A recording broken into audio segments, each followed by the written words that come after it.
এসএসসিতে যারা রেজাল্ট খারাপ করেছো তাদেরকে নিয়ে কিছু কথা। এই রেজাল্টই কিন্তু তোমার জীবনের ব্যর্থতা নয়। এই রেজাল্ট খারাপ করার জন্য হয়তো তোমার বাড়ির আশেপাশের লোকজন, আত্মীয় স্বজন তোমাকে হচ্ছে বকাবকি করতেছে, কিন্তু তুমি মনে রাখো এটাই কিন্তু তোমার জীবনের সবকিছু নির্ধারণ করবে না। এইটা জাস্ট তোমার জীবনের একটা পার্ট মাত্র।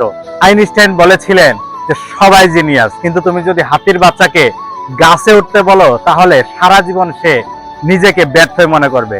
তেমনি আমরা হয়তো লেখাপড়ায় ভালো না, কিন্তু আমাদের কিন্তু অন্যান্য অনেক দক্ষতা আছে, যেমন আমাদের হাতের কাজ, আমাদের মুখের হাসি, আমাদের মানুষের প্রতি ভালোবাসা, এগুলাই কিন্তু আমাদেরকে একদিন অনেক বড় করে তুলবে।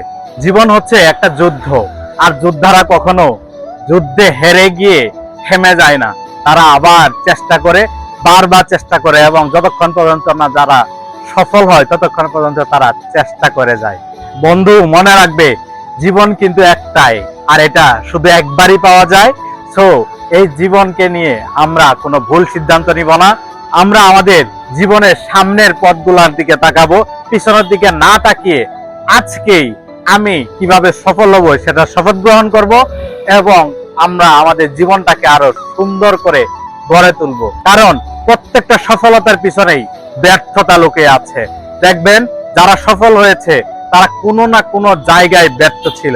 সে রেজাল্ট খারাপ করেছে, কেউ চাকরি পায়নি, অনেকের নিম্ন পরিবার থেকে উঠে এসেছে। সো প্রত্যেকটা সফলতার পিছনে কিন্তু ব্যর্থতা লুকিয়ে আছে। তাই আজকে তোমার রেজাল্ট খারাপ আগামী দিনের সফলতার হাতছানি দিচ্ছে। সো তুমি আজকেই শপথ গ্রহণ করো যে আগামী কয়েক বছর পর আজকে যারা তোমাকে নিন্দা করতেছে তারাই তোমাকে বলবে, বাহ তুমি পেরেছো।